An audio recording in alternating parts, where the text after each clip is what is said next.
అందరికీ నా చేతులెత్తి నమస్కారం. ఒకసారి నమస్కారం చేతులెత్తకపోతే మన సంస్కారం ఉన్న వాళ్ళం అందరం కూడా నమస్కారం. సార్ నా పేరు వచ్చేసి రామస్వామి.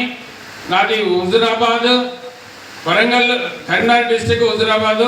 మరి బిఎస్ఎన్ఎల్ ఎంప్లాయీని 4 సంవత్సరాల క్రితమే వాలంటీర్ రిటైర్మెంట్గా తీసుకున్నా సార్. 1,00,000 మంది తీసేయడంలో అందులో తీసేసారు. కానీ 3 సంవత్సరాలు కూడా 10,000 కోసమే అదే డిపార్ట్మెంట్లో అదే పనిచేసాను సార్. దయచేసి తర్వాత మరి ఒక రోజు అప్రాక్సిమేట్లీ మంచిగా ఉన్నది నాకు ఒక శ్రీకాంత్ అనే అబ్బాయి, పెళ్లి కాని అబ్బాయి, చిన్న అబ్బాయి తీసుకొచ్చి మన రచ్చ శ్రీనివాస్ సార్తో ఒక ముచ్చట చెప్పించాడు. ఆ ముచ్చట ఏంటంటే బండి మారిస్తే బతుకు మారుతుందనే నినాదం నా మైండ్లో పడ్డది. తెల్లారే బండి కొన్నా.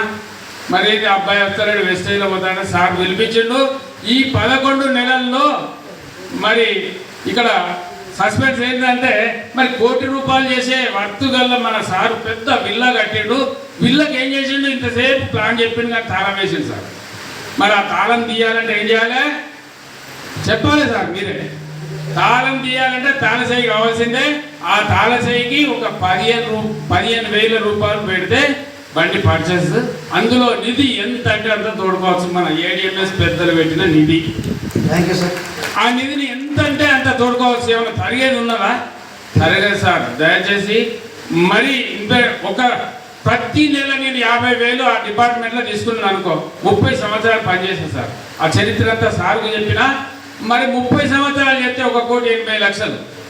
30 సంవత్సరాలు నౌకరీ చేస్తే ₹1,80,00,000. మరి నా పిల్లల ఫీజులు ఎంత, బట్టలు ఎంత, ఇల్లు కిరాయి ఎంత, మెడికల్ ఛార్జ్ ఎంత, నేను ఎంత కూడబెట్టి ఉంటానో మీరు అర్థం చేసుకోండి. ఎంత చేసినా, ఎంత బ్రెయిన్ చేసినా ₹1 కోటి సంపాదించవచ్చు సార్. 30 సంవత్సరాలు. మరి ఈ 11 నెలల్లో ఏడిఎంఎస్లో చేరి చిన్నగా ఆడతా పాడతా కూడా ఒక 25 లక్షలు తీసుకున్నాను సార్ ఈరోజు 11 నెలలు. మరి అదే సార్ చెప్పింది. మరి నేను ఏదో డిగ్రీలు పీజీలు చేయలే, ఓన్లీ 10th క్లాస్ ఫెయిల్ అయ్యా సార్. 2 సార్లు పాస్ అయ్యాను రాసి. అబద్ధం ఆడద్దు. మరి ఇదే ఈ ముచ్చట విని మరి సార్తోని 3 నెలలు కూడా ఉత్తగా ఇట్లే మీటింగ్లకే అటెండ్ అయ్యి తిరిగిన. ఆడ డూప్లికేట్ చేసిన, పాస్ అయినా. ఇక్కడ కూడా పాస్ కావాలనే ప్రయత్నం చేసిన. ఫెయిల్ అయినా 25 లక్షలు వచ్చినాయి సార్. ఎందుకంటే చదువుకుంటే వచ్చేది కాదు ఇక్కడ. మరి 3 సంవత్సరాల ₹1 కోటి వస్తేంది నష్టమా? ఎవరికైనా నష్టమా? మరి నేను చేయని పని మీరు చేయలేరా? నాది 60 సంవత్సరాలు దాటిన నేను.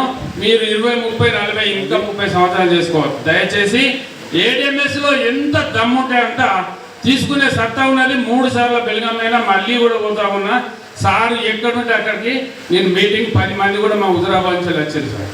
అంటే డూప్లికేట్ చేయడం వల్ల నష్టం ఏం లేదు కదా. నంబర్ 1గా ఈ రోజే మీరు ఎప్పుడైనా జాతకం చిలికి ఏమవుతుంది? వాన అవుతుంది, వరద అవుతుంది, కాలువ అవుతుంది, కుంట అవుతుంది, చెరువు అవుతుంది, వాగ అవుతుంది, అదే సెలయేరు అవుతుంది, ఏరైతుంది, సముద్రం కూడా అవుతుంది. మన ఏడిఎంఎస్ ఆ విధంగా ఉన్నది. మీరు ఎన్ని లైన్లు వేసుకుంటారో పైప్ లైన్. మరి సార్ మాత్రం పైప్ లైన్ వేసుకున్నా అని చెప్తారు. మనం కూడా వేసుకోవచ్చు, అవకాశం ఉన్నది, వేసుకోవచ్చు. మరి ఇట్లనే మాట్లాడుకోవడం చాలా టైం అవుతుంది. మీ అందరికి కూడా ఇవ్వాలి. ఈ అవకాశం ఇచ్చిన మీ అందరికి కూడా నా హృదయపూర్వక నమస్కారాలు. Thank you so much.